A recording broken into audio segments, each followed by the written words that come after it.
The following program is intended for mature audiences. Football fans, the time is now. Give me a hell yeah! For the football show you never knew you wanted. Ladies and gentlemen, this is the Broken Helmet. Coming to you live on tape on this Thursday, September 18th, 2025. It is the best football show you have never heard of, or maybe it's not. It is the Broken Helmet.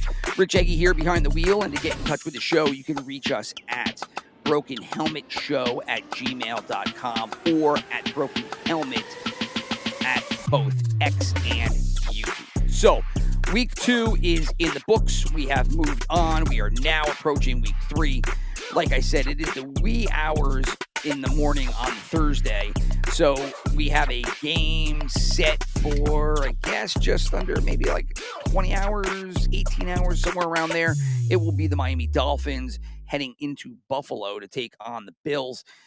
Quite possibly the last game for Mike McDaniel. If they get blown out, you've heard tons of people talking about him getting the hook and getting shit canned.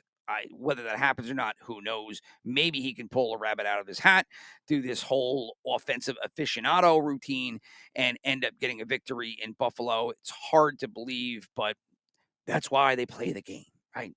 So we will wait for that. In the meantime, we will get involved in our Let's Bet show here.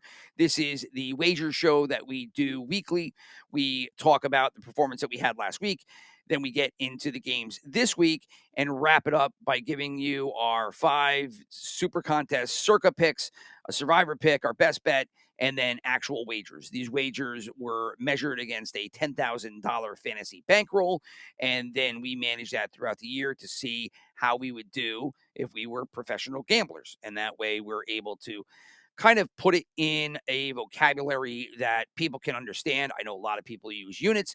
That is fine. There's no problem with that. However, I think the units don't really gel all that well with how you usually think about things when you're betting. That might just be me, however. So if it works for you, great. If not, I'm sure you can figure it out, right? So, but without further ado, let's get into it. First down, we'll always look at the performance of the previous week. First down. And we have been moving this show to YouTube on top of the audio feature to try to add some video. And this allows us to do fancy things like this, show you the actual stats there before your eyes so that you can follow along at home. But I will do my best to also articulate it audibly so that you can follow on your phones, in your cars, if you're slammed in traffic heading to your place of work. And I'll try to make it followable. Followable? What the hell am I trying to say? Fuck it. Here are the stats. Last week, favorites won over the dogs 9-7. Of the 7 dog wins, 5 of those, of the 7 dog covers, 5 of those ended up being wins. So on the year, the favorites are still ahead, 18-14, and the dogs have now claimed 7 of those 14 covers as wins. So 50% of the dog covers have been W's. If you look at the T statistics, right now the favorites won this week 13-3. The dogs went 10-6. On the year, they're both above 70%. The favorites are coming in about 28-4. The dogs are 23-9. So still solid performance across the board with the teases. Again, we have not done teases in this show up until today because I may not have thrown one in there. The fact is that I have been trying to track teaser legs over the past couple of weeks, and my teaser legs have hit.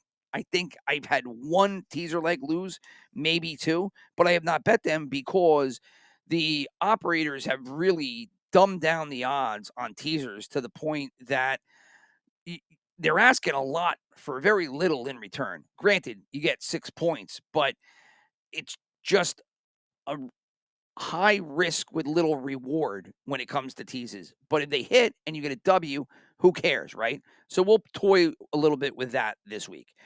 Go to the total points, the overs and unders. Overs won this week 10-6 on the year. The unders still have the lead at 18-14 because the unders had a monster week 1. So they've claimed about 56% of the games in total. When you talk about teasers, the overs, like I said, big week this week. They were 13-3 with the teases. Unders were 8-8 on the season. They're both about the same. They're just over. They hover around 65%. They both are about 20-11.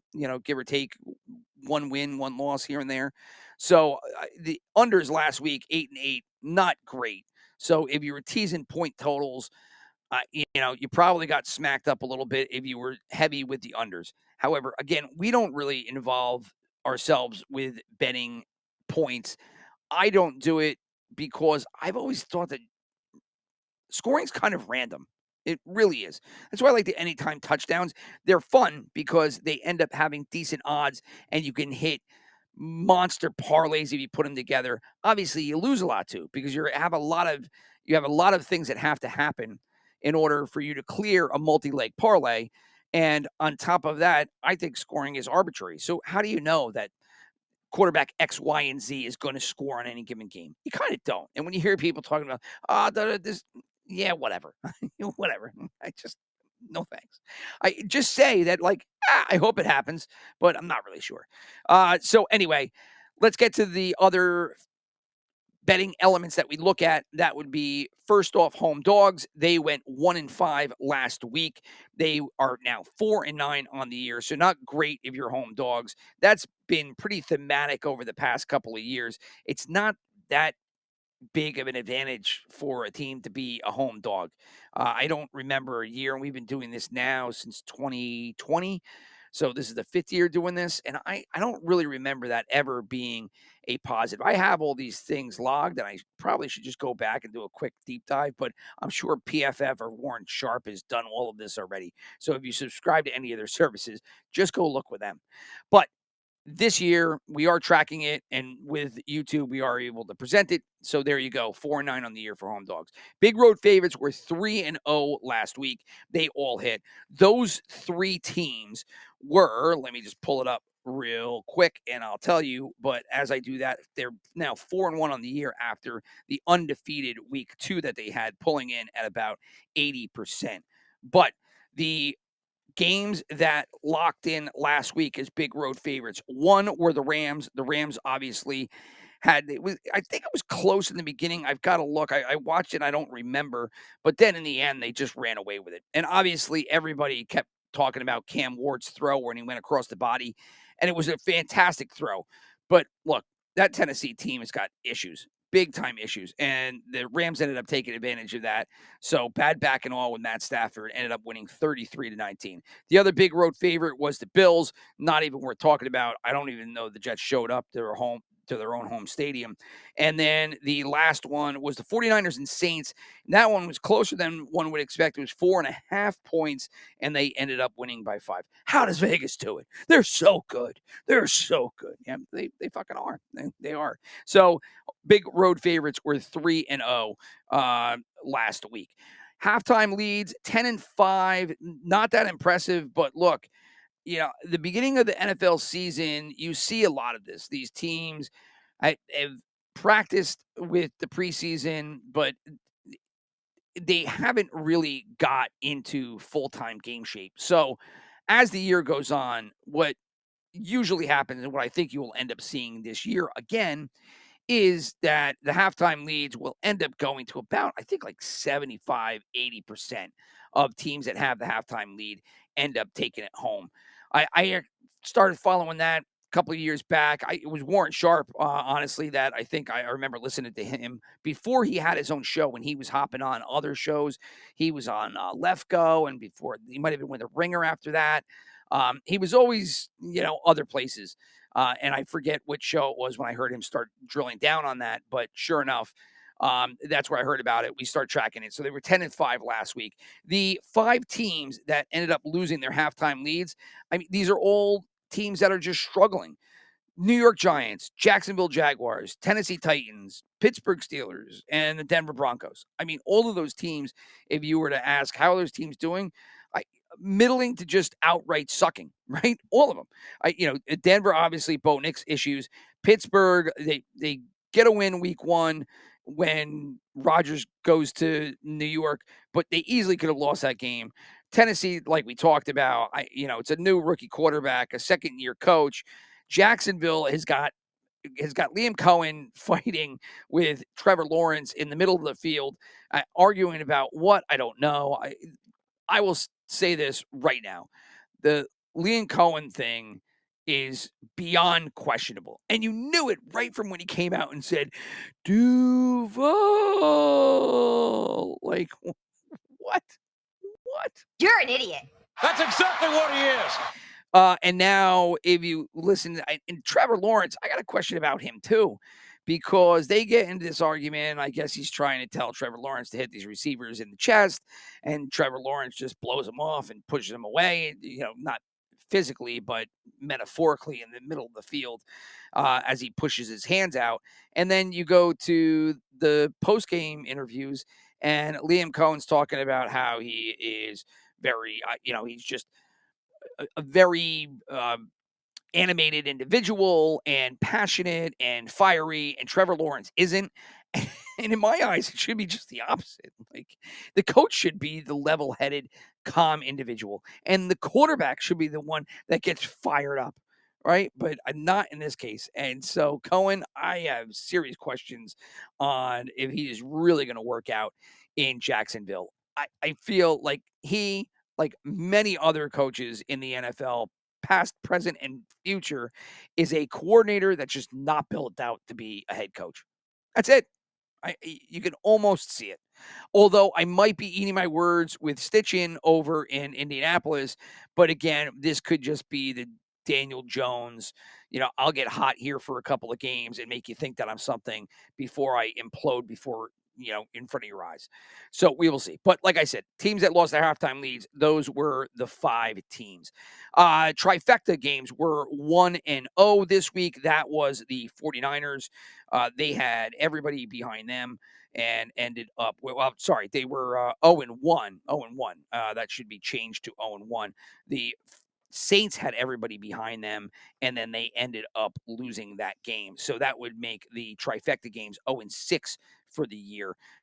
So flip that on the screen as you see it there. Pros versus Joes. This is where you have the sharps and the money on one side, and then the tickets on the other. Those stats, which I'll offer later on in the show when I go through these games, we pull those from the Action Network app the day, night that we do the show.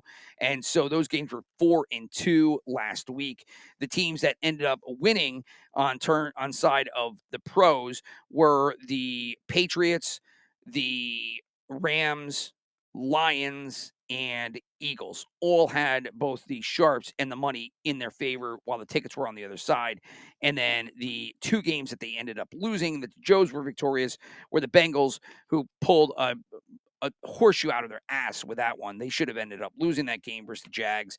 And then the other game was the Cardinals and the Panthers, where the Panthers ended up having that comeback out of nowhere as the Cardinals suffered injury after injury and almost gave that game away. So those were the general stats.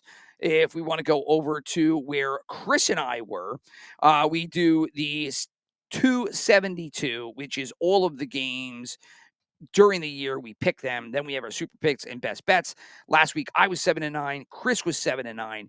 I was 2-3 with my super picks while he was 4-1. I lost my best bet and he won his. So on the year, we're both even at 13-19. He's doing better with his super picks at 6-4, while I'm the inverse of that at 4-6. I started tracking how we do betting the favorites and the dogs to see if there's anything behind that.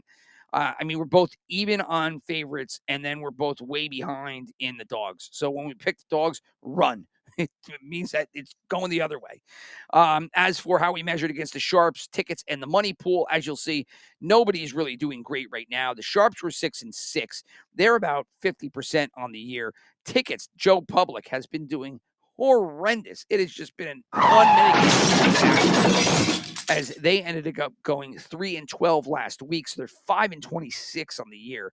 The money pool was even, but they didn't have a great week 1. So they're 12-20 on the year. So they're at 38. So how are we doing? We're not doing as good as the Sharps. We're doing better than the rest of the pack. And we're definitely doing better than the average Joe. So bringing us to our wagers. Look, Chris just ran away with it. It was everything that you wanted. Chris just sitting there saying to himself, "This is a tasty burger. Big money!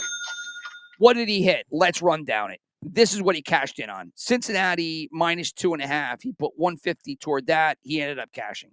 He had 2 alt line parlays. He went with Green Bay, Dallas, Cincinnati, and Detroit. They were all teased to 2.5 points, with the exception of Green Bay, which he put on the other side and gave them 3.5. But all of those hit. That was 150 for $750. Nice return on your investment there. Then you had Denver, Kansas City, and Arizona. Denver and Kansas City were both getting 3.5. Arizona was giving 2.5. That was 150 for 470. The couple that he ended up getting wrong was the New York Jets money line and the Minnesota money line. That was a money line parlay that was no good. And then his other one was Minnesota -2.5, Houston money line, and then Chargers -6.5. That was no good. So he ended up pretty positive. I did not. I ended up just under scratch. So I had Green Bay, Los Angeles -2.5. That was 50 for 140. Green Bay and Cincinnati both -2.5. That was 50 for 138. But then all my other bets ended up just going right into the toilet. And that was primarily because I gassed once again on Pittsburgh and Dallas. Pittsburgh, my second week in a row. And I don't know what to do, because I knew they were chalky bets. I knew they were just squares. And I went with it anyway because I really thought that Rodgers was going to get it done in week 1. He almost lost. And I thought for sure that Sam Darnold was going to implode in Pittsburgh, and he did not. He had a monster game. And so that shot me with Pittsburgh. As for Dallas, I thought it was going to be a shootout. I thought, however, that Dallas was going to be able to run away with it down the end. I did not think that they were going to almost lose or win by a field goal. I thought for sure they would win by 6 to 10 points, somewhere in that range, only because I did not think that, the Giants defense was going to be able to do it for 4 quarters. And I did not think that, Russell Wilson was going to be able to throw for 400 plus yards and have these 2 monster games, one out of Neighbors that I could believe, and then one out of Wan'Dale Robinson, who I kind of lost all faith in. But the Giants team is just not one that you could figure out, and they screwed me last week, which is why Chris and I will mention it periodically through the course of the show, is that our father always said, just never bet on the hometown teams. Don't do it, because you'll always lose. And it is no words have ever rung more true. And that is a gambler's gambler. He is good at it, and he gets it, and should listen to him. But I don't, because why? Why? Because I'm fucking stupid. Exactly. So that killed 4 of my bets. And then the last one I had, I put an Indiana money line and a Kansas City money line parlay together. Indianapolis obviously won, but then Kansas City ended up losing. And that was that. So for the year, performance-wise, that puts us here. Chris has done phenomenal right now through 2 weeks. With the big wins this week, he's up just under, his bankroll is just under 10 grand. He's up just under 10%. Meanwhile, I am just over 8,200, which leaves me at a margin of around just under 5% in the red. Now, those margins that I just quoted are not factoring in the open season bets that we have. So the open season bets were not factored in that. So I took the 8,500 that I started with, the 9,000 that my brother started with, and then that is how I calculated the margin. We will see what happens with the open season bets when we get to the end of the season, and then I will adjust the margin accordingly. As for Survivor, I took Pittsburgh and then Arizona. My brother ended up taking Arizona and then Baltimore.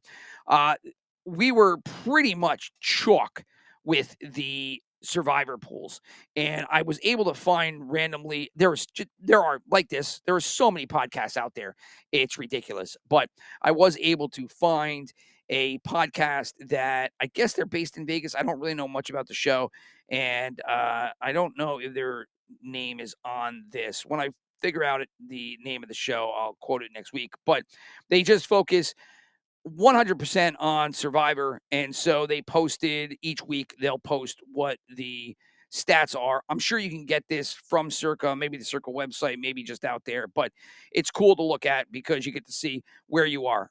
I took the Cardinals, he took the Ravens. That was teams 1 and 2 in the week 2 Circa. So we did not gain any ground on anybody. And I'm sure that Pittsburgh and Arizona might have been 2 of the higher ones last week. So the Cardinals, for instance, had 30% of the Survivor tickets on their win, and the Ravens had 26%. So between the two, we were both on 56% of the tickets that were in there. Notable teams that got knocked out: the Steelers took out about 3%. The Vikings took out 2%. The Dolphins and Texans were 1% and 0.5%, respectively. Broncos knocked out a couple tickets. Saints knocked out a couple tickets. So currently, there are now just under 17,000 live entries in the Circa contest. So it's amazing how so many people jump on the teams that you'd think. And we went through it last week. I think I said Cowboys were one I was looking at. Was I looking at the Rams? I had it actually written down here. But the top teams, I mentioned the Cardinals and Ravens. The Cowboys, Rams, Lions, and Steelers rounded out, the top couple, then the Bills. And I looked at teams last week, and I had noted Baltimore, that was team 2. I went with Arizona, that was team 1. And then I picked the Cowboys, which was team 3. I considered Miami, but then I thought Miami has a home game against New Orleans, so I did not take them. Miami ended up being pretty far down. Yeah, far enough. And then like I said, I looked at Arizona, and Arizona was the team that I picked. So, look, the game is to last to the end till everybody else is done. However, it's always advantageous if you can get one of those early shitbox teams that gets a random win, and then you don't have to deal with them anymore, and you got a one up because you pocketed one of the better teams for later. So I have not done that. Maybe a little bit, because Pittsburgh, I'm not quite sure, and Arizona, I might have got the best of them. With my brother, he took Arizona, and then Baltimore. Baltimore was one that I'd like to pocket. But if you want to move forward 1 week, why not take one of the better teams that is going to move on, right? And that's what he ended up doing. And so he is still alive. So there we go with the performance for us. Again, Chris up about 10%. I am down about 10%. So that's where we are going to week 3. Now we will go and look at some of the big games, and then, we won't look. I'll look, and I'll talk to you. Chris is not here, so he cannot partake in this. And then we will move on to our wagers. So let's knock up second down. Second down. Knock up, knock down. I mean, what are we doing here? Think about what you want to say, Rich. See, I'm a trained broadcaster. I actually do have a master's degree in it. However, when I do these shows, I don't do any kind of professional broadcasting voice. I don't take my time and articulate what I want to say. I don't write things down, although I probably should. I should probably speak at a slower pace and try to articulate my points better so that I sound more intelligent. Although I don't know if I say articulate 10 times in a broadcast, if it makes me sound any more intelligent, or if it just makes me sound like a complete and utter asshole. Regardless, I decided that when I wanted to do this show, I wanted to do it more conversationally. And so unfortunately for you, I just stammer all over the fucking place. But first down, first game, let's head out a 1 o'clocker, and we'll head to Philadelphia, where the Eagles will be taking on the Los Angeles Rams. This game should be a good one, I think. This is going to be a rematch of the playoff game from last year, which the Rams almost took. They almost took, and if that was not a snowstorm, they win that game. That is 100% fact. But that was not meant to be. It did snow, and unfortunately, the Eagles won. I say unfortunately because I am a Giants fan. Not to mention, I'm just a New Jersey, New York fan in general, and Philadelphia. Man, the fans just tough to take. You guys are brutal. I'm sorry. It's just a fact. Anyway, Eagles 3.5-point favorites here. This is going to be a pros versus Joes game. The Joes are going to be in on the Eagles. They have 74% of the ticket total. Meanwhile, the Sharps and 66% of the money pool are in on Philadelphia. The over-under in this game is 44.5. Look, the issue for Philadelphia is the offense kind of looks like trash right now. Defense, not bad. However, the secondary, not great. They did just go, however, on the road into Kansas City and get a win there. Now, would they have gotten that win if Kelsey pulls in that reception at the goal line and ends up getting 7 there? Who knows? That's not what happened, though. Ball gets bobbled. Philly secondary gets it and takes it almost for the pick six. It was just enough, Simmons obviously in that phenomenal play. That fucking, let's talk about that Simmons play that is a rookie 300-pound lineman just barreling down, looking at you and clipping that guy at the very end. I mean, you got to give him just a round of applause. Really unbelievable that he was able to pull it off. And what they say, he ran 18 miles an hour or something on it. Whatever. But Eagles pull that game off. Meanwhile, the Rams, they play two kind of who cares games, right? And they do get a big win last week against Tennessee, but against, a Cam Ward who's rolling right and then throwing across his body for the highlight ball. And meanwhile, gun to your head, every coach would have been like, do not do that. Just don't do that. Do not throw the ball across your body. However, if it does land for a touchdown, you get all heaps of praise instead of the ridicule had it been intercepted. Regardless, they did have a big offensive performance. Devontae Adams had a big game. Puka had a decent game, and so they end up winning. Now they've got to try to pull this off in Philadelphia. I'll be honest, I don't know. I actually have picked this game both ways so far. I originally was with the Rams. Then I went over to the Eagles. I went back to the Rams, and I think I'm going to settle in here with Philadelphia. I like the Rams so far, and I'm happy to see that Stafford's back is not, broken and that he is able to play. They have not played a caliber of team as the Eagles. And I know you're going to say, yeah, but caliber of team, their offense has been horseshit. Yeah, true. But let them get a home game here after facing two really tough games. The first game, one against a division rival who has a solid passing attack. We've seen it through 2 weeks now. And the game got stopped for an hour and a half in the middle of the night. It's like, what do you want them to have? Then they go on the road and they take on Mahomes, who is going to have the referees in his pocket, especially at home. And they take that game and end up getting a win, right? So kudos to Philadelphia for winning 2 tough games. The Rams games, you can't really say that, right? Like I said, Tennessee, not so much. And then week 1, they ended up, I got to look back. Who did they end up beating on week 1? It was, I know they were favored, right? Oh, it was the Texans. And the Texans have no line, right? So the Texans have no offensive line. And in that game, the Rams really caused havoc because the Rams defense is good. But I just don't think that they're prepared quite yet for an outing such as this. Give me the Eagles. The 3.5 is a questionable line to me, and I feel like I'm taking a sucker's bet here because, the Rams are solid. So now it's 3 I'd much rather look at it at 2.5. But, if you look at these odds now, trying to bring it alt spread down to 2.5 because to get below the 3, they really twist those odds now. So, if you take this game, you probably would have to go with the Eagles and the 3.5. And so I think I end up doing that later on. Matter of fact, I know that I do that later on, and we'll get to that with the wagers. But my brother, he will also take the Eagles. So the Eggy brothers both in on the Eagles and the 3.5.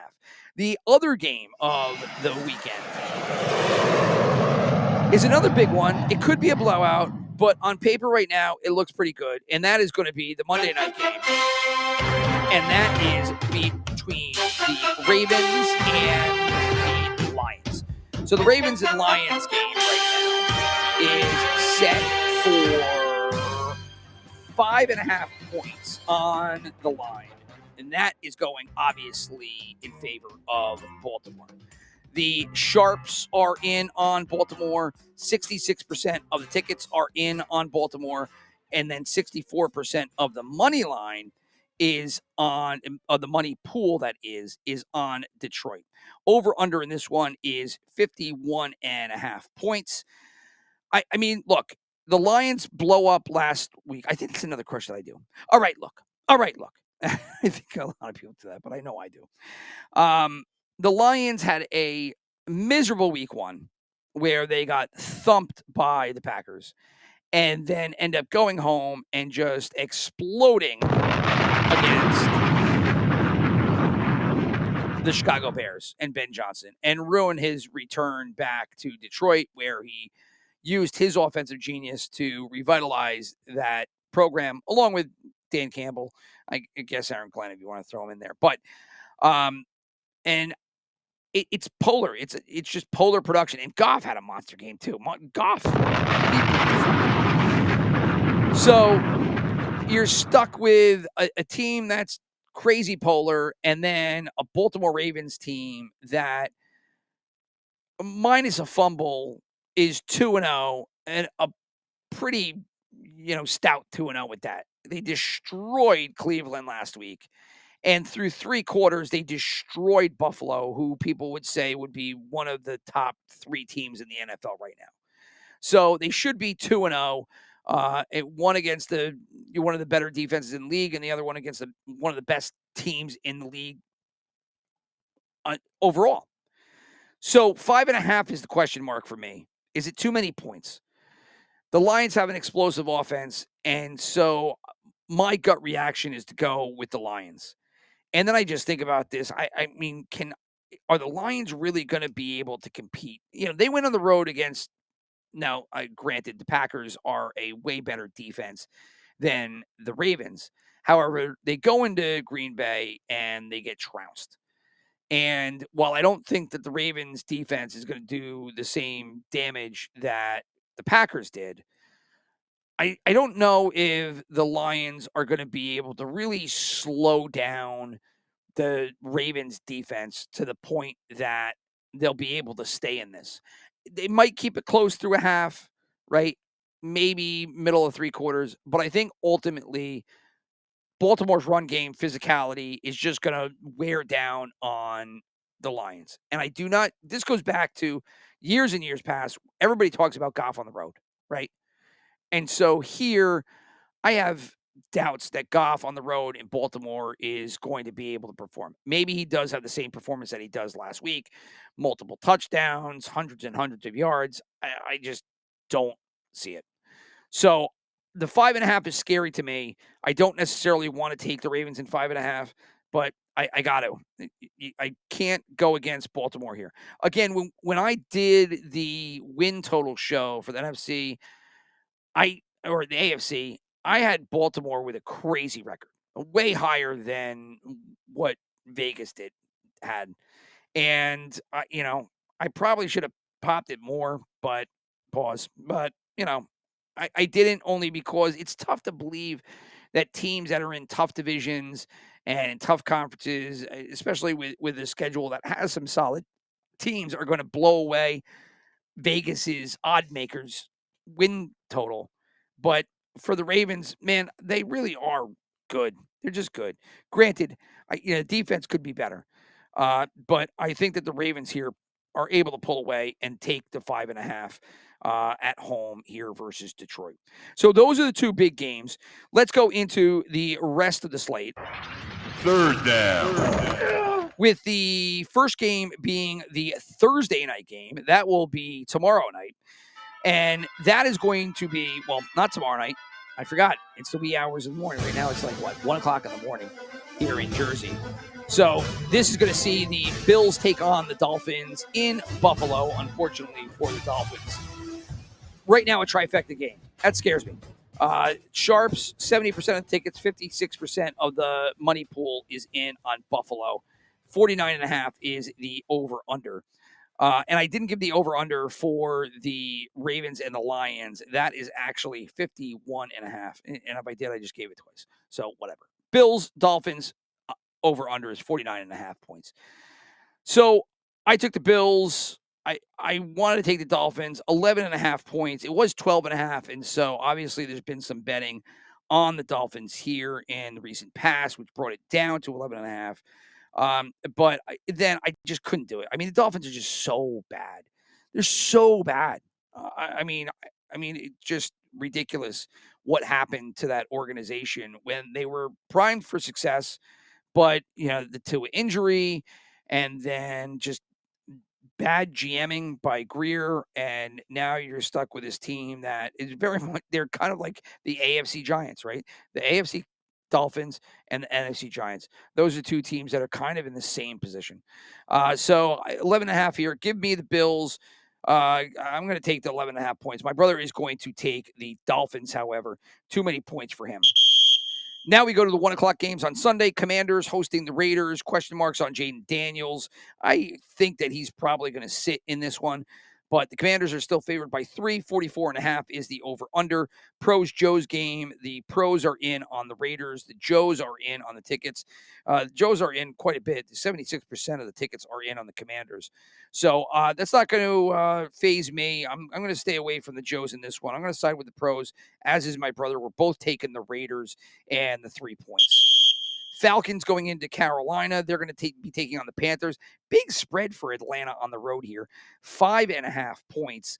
Right now, the tickets are in on the Panthers, while the Sharps and 52% of the money pool are in on the Falcons. It's Pros Joe's game. I imagine that might shift. That 52% could swing the other way. That would make the Sharps stand alone. But as it is right now, Pros Joe's. I'm going to end up going with the Joes in this one. I'm going to take the tickets. I just think 5.5 is too many points. Not that Carolina is good. They're not. They're terrible. But I don't have faith in the Falcons either. I think 5.5 points from the Falcons is a little generous on the road, regardless of the opponent. But that's what it is. So give me the Panthers. Give my brother, though, the Falcons. So we're on opposite sides. And we're on opposite sides of a lot of these games today. So we are going to see a distinct change in our records when it comes to week 4. Packers are going into Cleveland. They are 7.5 point favorites. They were 8.5. That has been bet down to 7.5. Again, Pros Joe's here, and a big Pros Joe's game as the Sharps and 90%. That's right, 90% of the money pool is in on Green Bay, while 60% of the tickets are on the Browns. Give my brother the Packers in the 7.5. Give me the Browns and the points. Packers definitely win this game. 7.5. I don't know. The Browns at home, maybe they can keep that close. I mean, I want to go with the Packers. I feel like I'm a sucker for not going with them, but I kind of like the Browns defense. Maybe not keep it close, but late touchdown or something to bring it down to the 7.5. So again, give me Browns and the points. My brother's on the other side. Steelers, Patriots. I hate talking about the Steelers at this point because they screwed me 2 weeks in a row. But here we are again. The Sharps are on the Steelers. Tons of tickets and a little bit of the money pool is in on the Patriots. I don't know, 44.5 is the over-under in this one. I don't know. My brother's going to end up taking the Patriots. I'm going to go with the Steelers here. I'm going to get toasted by this again. I'm going to take the Steelers on the road. I don't believe in the Patriots right now. I have to see a little bit more out of them. Not that I don't have to see more out of the Steelers, but I think that Aaron Rodgers might be able to have a little bit of something in this game against the Patriot defense. I don't know. Who cares about this game? Steelers and Patriots. Again, there's so many good and bad teams on like polar speaking. There's good teams and then there's bad teams. And this is, if you ask me, a game against two bad teams. Why am I even wasting time? Again, me Steelers, my brother Patriots. Eagles, we talked about. Colts going into Indianapolis. Their Colts are going into Tennessee, taking on Titans. The Colts and Indianapolis and Indiana Jones. That's right. No more Danny Dimes. Indiana Jones are favored by 4.5 over Tennessee. 43.5 is the over under. Pros, Joes again. Pros in on the Colts. The Joes in on the Titans.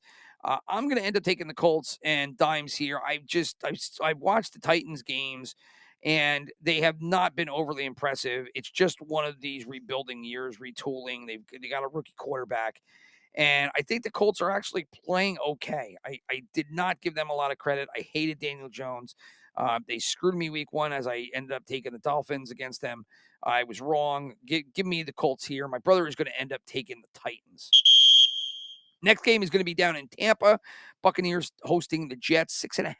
Big spread for the Buccaneers. Buccaneers facing some injuries, lost another lineman today. The rookie wide receiver, Buka, is hurt. He banged up. He was questionable. They wrapped him up on Monday night when he was playing his game. Unfortunate, I drafted him and he was doing pretty good. And now all of a sudden he's injured. But whatever. The Buccaneers are trifecta right now with sharps tickets and money line all in their favor. Over under here is 44.5 points. 6.5 points. I'm going to end up taking the Jets. Complete sucker. I'm a square. I know it, but the trifecta scares me. Trifectas never come in. And meanwhile, the Buccaneers now have several injuries. A new one, like I said, on the line. Maybe the Jets defense can at least keep this game close. So give me the Jets. My brother is going to end up taking the Buccaneers. Vikings hosting the Bengals. Vikings favored by 3. The battle of the backups here. Carson Wentz, of all people. Conspiracy theories abound. J.J. McCarthy is not injured. He's just resting because he sucks. I highly doubt that. But regardless, Wentz is going to be starting here in Minnesota for the Vikings. Bengals are going to be taking Browning into Minneapolis, and they are going to be dogs by 3. 42.5 is the over-under. The tickets in the money pool are in on Cincinnati, while the sharps are on the Vikings. Give me the Vikings and Wentz here and the 3 points. I think Wentz might be just simply better than McCarthy was. And I mean, Vikings were okay. I mean, they pulled the rabbit out of the hat, another one of my crutches, the rabbit out of the hat on Monday night 2 weeks ago, and then completely imploded as McCarthy was dog shit on this past weekend. So Wentz goes in there and he's functional. You have pieces there. Now that Minnesota also lost Aaron Jones, he went to the IR. But they do have Mason. Mason was performing well, so Mason draftees in fantasy are jumping for joy. Give me the Vikings and the 3 points. Give my brother the Bengals and the 3. Final game of 1 o'clock is going to be in Jacksonville. Jacksonville taking on Houston. The Texans are going to be 2.5-point dogs here to Jacksonville. Sharps and tickets in on the Jaguars. The money pool is in on the Texans. Give my brother the Texans. Give me the Jaguars. Now we head to 4 o'clock. There are 4 o'clock games this week. None of them are overly exciting. I guess there's one that might be, but Seahawks Saints is the first one we're going to talk about. The Seahawks are favored by 7.5 points here at home. Trifecta game. Everybody in on Seattle. 79% of the money pool is that way. I'm going to take the Saints and the 7 points. My brother is going to take the Seahawks and for the blowout. Yeah, look, the Saints, I don't know what to say. They're not a good team, but they did okay at home last week. Are they going to do the same against Seattle? Probably not, but I feel like they might be functional enough to at least keep this to 7 points or under. I could be wrong. The Seahawks defense is doing all right. Look, Darnold screwed me last week. I didn't think he was going to do good in Pittsburgh, and he did. But I'm going to I'm going to vote against them this week again. Give me the Saints. Give my brother the Seahawks. 41.5 is the over-under there. Nobody expected a lot of points. Los Angeles Chargers are hosting the Broncos. You got an AFC West battle here. 45.5 is the over-under. Chargers favored by 2.5. The trifecta game, everybody in on the Chargers. Both my brother and I are on Los Angeles. When it comes down to the Broncos, the only thing I can say is I'll go back to that preseason game when Bo Nix scrambled backwards. I think they played the Buccaneers, scrambled backwards, had nowhere to go with the ball, and ended up throwing it out of bounds. Intentional grounding, safety. It's just not the development that you would want to see out of a second-year quarterback. And so it didn't give me any confidence going into the season. And then watching him through 2 games, I mean, geez, he looks awful. So now they got to go on the road here and take the Chargers. I'm surprised it's not more. I know the Chargers have played really well, but there's deficiencies. Don't get me wrong. But I don't know. I have no faith the Broncos are going to get anything done here in Los Angeles. So we're both on that, on the Chargers there. 49ers hosting the Cardinals. 49ers are now favored by 2.5. This was 1.5, got bet up a solid point. 43.5 is the over-under. I'm going to take I'm going to take the 49ers here. They have both the tickets and the money pool on their side, while the Sharps are going to be with the Cardinals. Even with Mac Jones there, I think they're just a better coach team. I don't trust the Cardinals. I probably never will until I can see consistency out of them. Obviously that Harrison draft pick is really not going well. I don't know if he just doesn't fit the system. That's one team I really have not watched a lot over the past year is the Arizona Cardinals, and I don't think I've seen anything other than highlights from them this year. But big questions coming out of that draft pick, and when you whiff on a big skill position draft pick, I mean, it usually, you pay dividend. Don't pay dividends. It punishes you as you move along. Same could be said for Kyler Murray, right? So 49ers here. Give me the 2.5 points at home. My brother is going to end up taking the Cardinals. So we're on opposite sides of the spectrum there.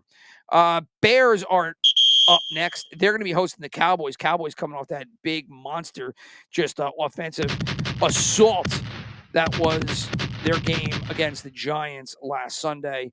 They're going to look to do the same against the Bears. The Bears need this one. They're only 1.5 point favorites at home. Give me the Bears. Pros Joe's game here. The pros are on the Cowboys. The squares are on the Chicago, which is where I am. My brother is going to end up going with the Cowboys here. 50.5 is the over-under. That's the highest point total. No, second highest point total of the weekend. The highest point total was the Ravens-Lions game at 51.5. So expecting fireworks here for the 4 o'clock game, Bears-Cowboys. Probably a fun one to watch. I don't know when it comes down to it, which one will I choose to watch? The Chargers-Broncos, Bears-Cowboys. I think Bears-Cowboys is going to be the game that's going to be more entertaining. I think the Chargers-Broncos is a game that I'm more interested in to see if the Broncos do have anything and if the Chargers are legit and for real. We will find out come Sunday at 4. And that leaves one game left, and that game is the Sunday night football game. And that one is featuring the Chiefs traveling into East Rutherford, New Jersey to take on the New York Giants. Currently, the Chiefs are favored by 5.5 points. 44.5 is the over-under. This is a game that will see the Sharps in on the Giants. No real lean with the tickets. I mean, it's 51% in favor of the Giants. But again, a Sunday night game, you're going to see a lot of volatility with the wagering stats before it's all said and done. And the money pool currently 80% in on the Chiefs. I actually watched all 22 this past week for the all 22, not all 22, the all 22 for the Giants. And part of it I was actually happy with. Their passing offense was okay. Their defensive line in spots played well. And then other aspects was just super deflating. Like their secondary and their overall defensive strategy is just pure duty. It's so bad. It's so bad. And the line cannot block interior. They cannot run anything inside the tackles because their line is just not made for it. They cannot block that way. And then they put in Scatterboo. They try to run Scatterboo to the outside. They can't run him on the inside. Nobody runs on the inside. And then they run on the outside. And it's like, dude, this guy ran a 4.640 at the combine. He's not fast. But Tyrone Tracy, they've seemed to sour on already in the second year. They really want Scatterboo in there. So go figure. Now, how does this line up with the Chiefs coming in there? The Chiefs did not look good either.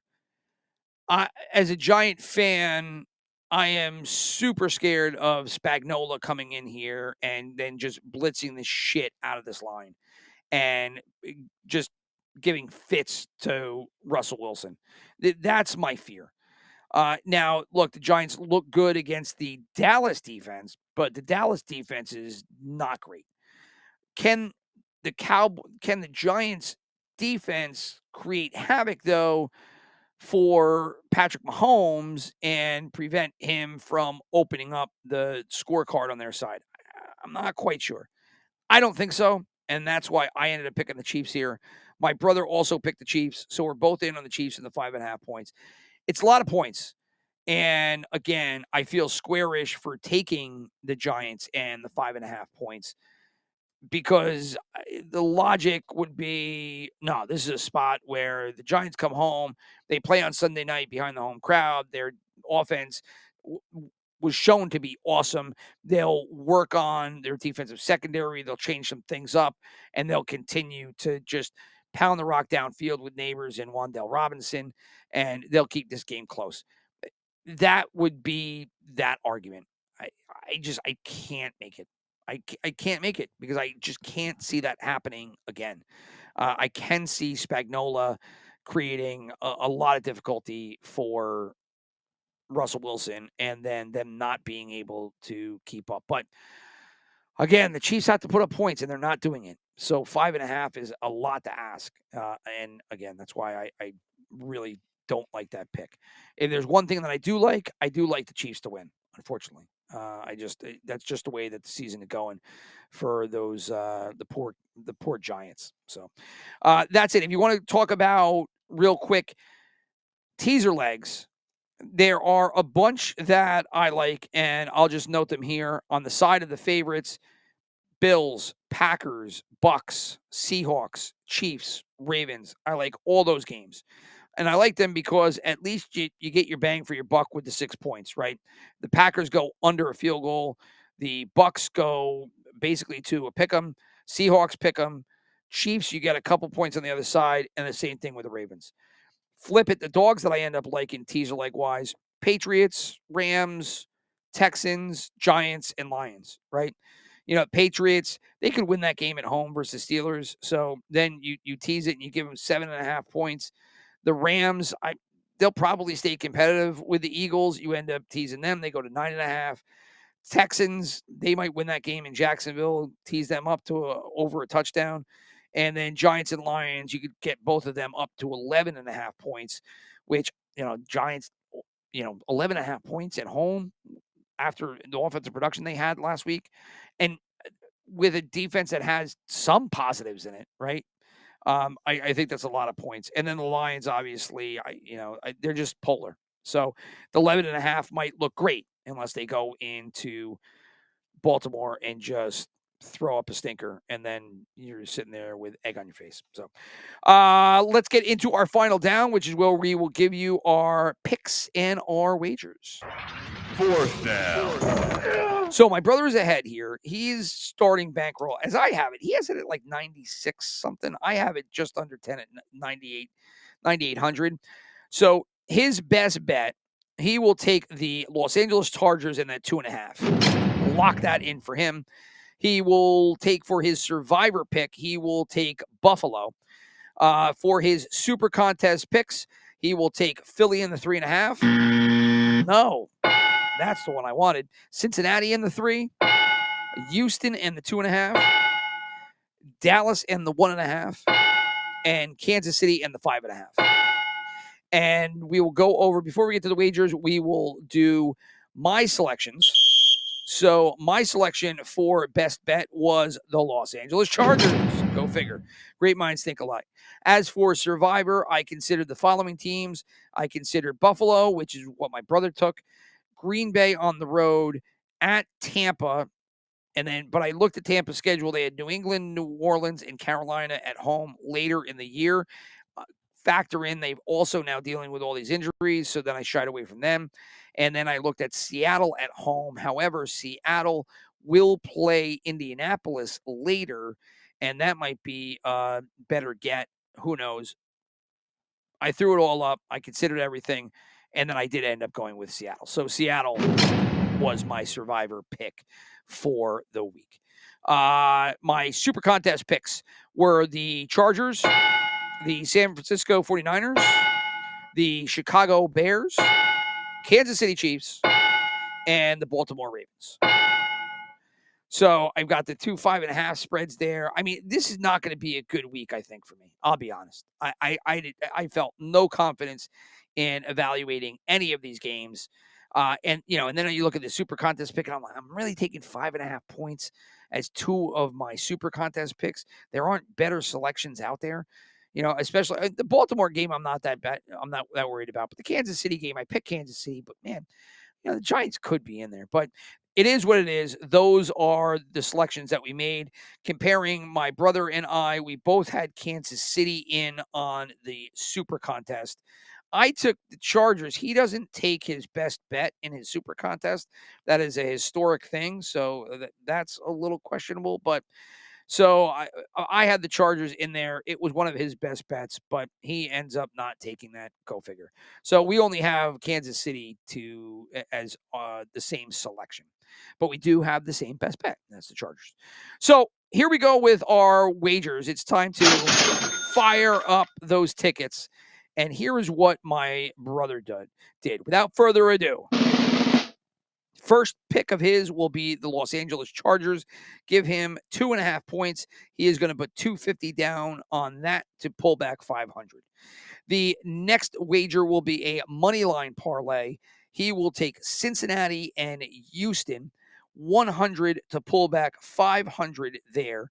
Cincinnati again on the road taking on Minnesota, and then Houston on the road taking on Jacksonville. Very possible to see those outcomes. But I think if there's one, which one am I more skeptical of, Cincinnati or Houston? I don't know. This is kind of like a 50 ball. I could see this happening. And then you end up getting 5-1 on your money. So the next alt parlay that he has is this: Buffalo -6.5, Green Bay -6.5, at Philadelphia -2.5, Atlanta -2.5. So Buffalo and Green Bay have to win by touchdowns. Philadelphia has to win by a field goal, and Atlanta has to win by a field goal. He's going to put 200 for 900 in return, so more than 4-1 on his money on that one. He has another alt line spread. He's going to take Seattle, bring them down to 2.5. Dallas he's going to push up to 3.5. And then Arizona, he's going to take the money line. So Seattle's going to be a field goal. Dallas can lose by a field goal, and Arizona just has to win. That is going to be 150 in for 700. And then his final wager will be Kansas City -2.5. So he brought that down. Detroit money line. So he is going to ultimately look to take Detroit beating Baltimore. This one I'm skeptical of. I just think, how do you go against Detroit? How do you go against Baltimore at home? I wish he was on this call because I would really question about that. But crazier things have happened. Maybe Detroit's offense goes nuts. I'm not a big believer in that. But if they do, and Kansas City wins by more than a field goal, he will take home $600 for the 150 that he put down. So he is laid out a total of $850 on the week. That'll bring his total to just under $9,000. All of those bets combined, should they hit, would be good for $3,200. That brings it over to me. And now I will go this route. I have more bets, less reward, but I will start with my biggie for the week. And here we go. Teasers, like I mentioned, we were going to talk about teasers because I finally did one. I hate them, and this is why. I am going to give you 3 teams. I took the tease, and the 3 teams combined gave me a total of plus 140 in terms of odds. So I've got to get all these 3 things right, and for getting 3 things right, I only get plus 140. Like, what? But look, I need to get something going here. My reads have not been fantastic through 2 weeks, and I do like this tease. And so I said, look, I do like this. I'm going in on it on this one. So here are the legs. Seattle, Kansas City, Baltimore. Seattle has to win by more than 1 point.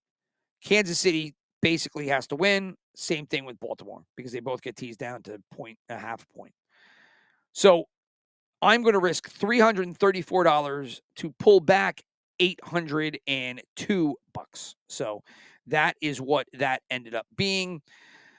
So, it's a lot of money down, but I get an okay return. If those 3 things hit, and that's what I'm pulling for. I'm hoping I can get that. That would be a nice, a nice shot to the wallet there, or not a nice shot, a nice injection into the wallet.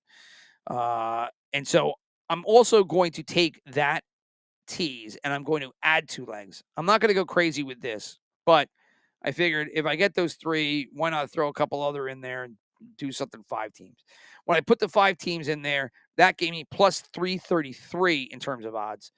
And so give me Green Bay and Tampa Bay on top of the 3 that I mentioned. So Seattle, Kansas City, Baltimore, Green Bay, Tampa Bay, they all win by a field goal. They all win by 2 points.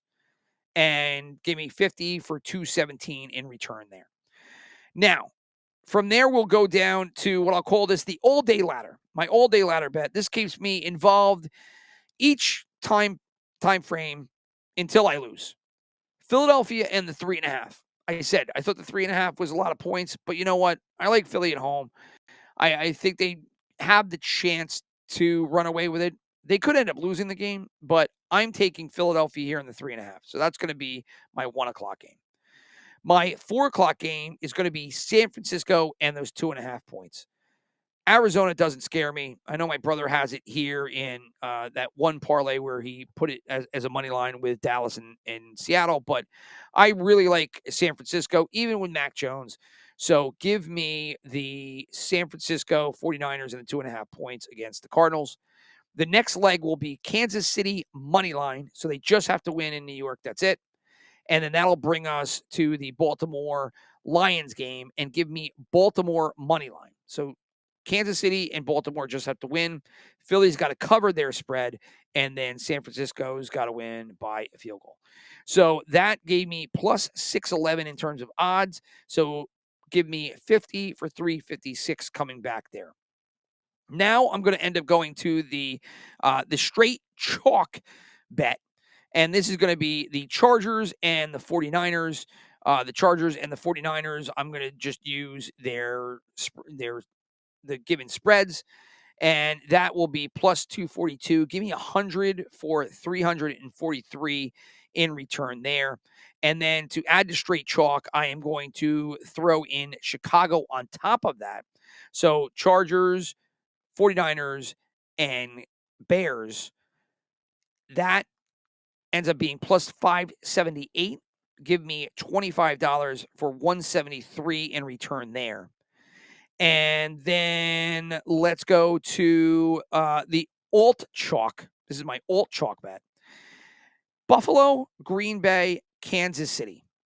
Bring Buffalo down below the 10. So bring Buffalo to 9.5. Bring Green Bay down to 6.5. So they got to win by a touchdown. And then bring Kansas City down to 2.5. They've got to win by a field goal. So Kansas City basically wins in a field goal to end it versus the Giants. Green Bay is strong enough to win by at least a touchdown against who the hell? Oh my God, did I forget about the team? It's the Browns, right? I got to make sure that the Browns before I say that, and I'm wrong. but I don't know where my chart went. Where did it go here? Oh my God. This is a terrible way to end the podcast, especially when this is the part of the podcast that I like to do, which is the games. But I'm almost positive that it is the Browns. I can't believe that I forgot about it that far. But anyway, whatever. What does it matter? Whoever they're playing, I am just going to need Green Bay to win by a touchdown and then Buffalo to win by 10 points. 50 for 208 there. That was really, that's really, really horrific. You're an idiot. You are a stupid asshole. Because I'm fucking stupid. What an idiot. That's exactly what he is. Again, just terrible job by me. 50 for 208 on that 3-legged alt chalk parlay. And then that will lead me to my last bet and my last two bets. And I'll give you the first one. And that is going to be I'm a sucker for punishment. Right. I can't get enough of it. I just keep walking into the rake, and I'm going to do so again. The glutton for punishment bet will be as follows: Pittsburgh -1.5, Jacksonville -2.5, Seattle money line, Chicago -1.5, Kansas City money line. So Pittsburgh's got to win, Jacksonville's got to win, and then Seattle and Kansas City they have to win, and then the Chicago as well. So that one I 25 for 304 back. And then the final bet, this is going to be my money line chalk bet. Seattle, Chargers, 49ers, Chiefs, and Ravens, all just to win. Straight money line, plus 582 on that. So Seattle wins at home, Chargers win at home, San Francisco wins at home, Kansas City wins in East Rutherford, and Baltimore wins at home. 100 for 686 there. And that will do it. Like I said, I had more action than Chris, but I've got it split up. So I'm, I got a couple of $25 bets here, and the $50, he's going, swinging a lot more than I am. So with that, I put down 734 for 3,000, just under 3,100 in return if those were to all hit. And that brings my balance currently to 7,500. So my brother with his bets is at 9,000. Me with my bets is at 7,500. And that does it for the week. Again, thank you for listening to the show. Hope you tune in again next week. I've been trying to figure out how I can do these recap shows, but again, yeah, if you want to do them, you kind of got to be first to market, or else you can't post a show on Tuesday, Wednesday. Nobody cares anymore. They're into the next week. So if I can pull that off, you'll hear me sooner than later. But otherwise, I will talk to you guys next Wednesday, Thursday for the next Let's Bet show. Again, thanks again for listening. And all the best with your tickets. 1-800-GAMBLER for any of you that feel that you are struggling with it.